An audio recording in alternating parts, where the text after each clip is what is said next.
Battle over women's rights in Indiana is heating up because of ongoing backlash over the abortion bill Governor Mike Pence signed into law last month. The legislation is getting national attention after legal experts deemed it among the most restrictive in the nation. The bill includes several measures, including a ban on abortions based on gender, race, or disability, and a requirement that fetal remains be buried or cremated. But it's not just the legislation. Some people are protesting.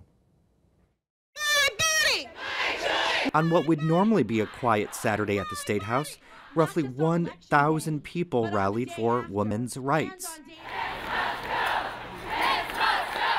The signs and the shouts were in reaction to abortion legislation lawmakers passed and Governor Mike Pence approved last month. It's very invasive, it's wrong, and it needs to be repealed. And I really wanted to support women. I think that women need to have control of their bodies. But it's not just the long list of provisions in the abortion bill these people are upset with. They're also protesting a process. You really can't get people that involved until after the fact. We didn't know what the wording was. People just didn't talk about it. We just didn't know about it. Here's what happened. The final version of the abortion bill actually started out as multiple proposals. A bill in the House focused on the disposal of fetal remains. When that bill made its way to the Senate, lawmakers there inserted provisions from a different failed abortion bill that bans abortions based on race, gender, or disability. The big problem that I had when the bill came back over from the Senate, it contained some very troubling language that had no chance of a debate on our side.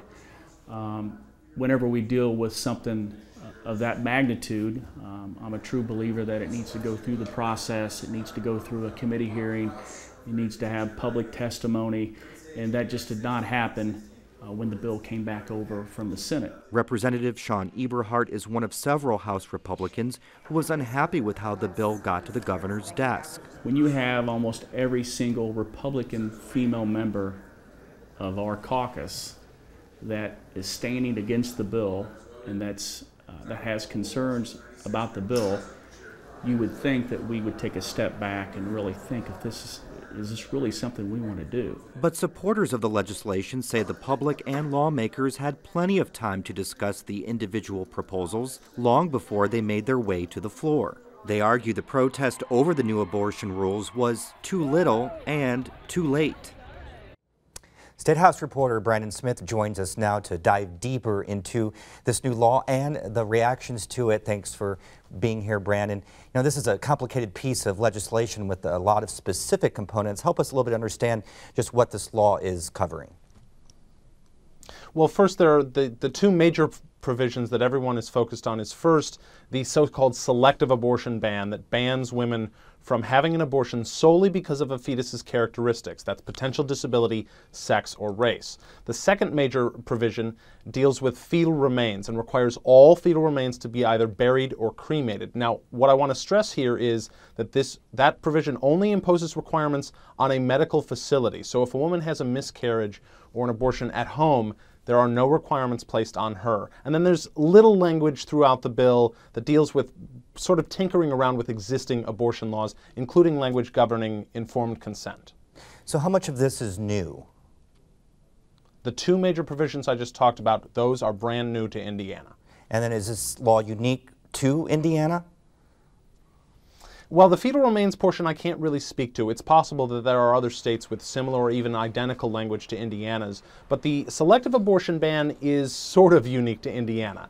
There are some states that ban abortions because of a fetus's sex. There's one that bans it because of a fetus's race, and another that bans it because of the fetus's potential disability, but Indiana is the only state that's combined all of those into one law. The ACLU filed a lawsuit on behalf of Planned Parenthood of Indiana and Kentucky.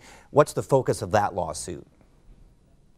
It's those two major provisions. They want to strike down the fetal remains requirements and the selective abortion ban. They don't speak to the little language that I mentioned throughout the rest of the bill. And ACLU Executive Director Jane Henniger seems pretty confident about it.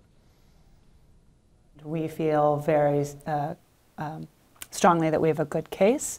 Again, on its face, this law is clearly unconstitutional, and we believe that we have identified the arguments that articulate how and why it's unconstitutional and why it should not be allowed to take effect. And Brandon, when does the law now take effect? Like most laws the General Assembly passes, it's set to take effect July 1st, though a court action could halt those two major provisions from taking effect. Okay, thank you very much, Brandon.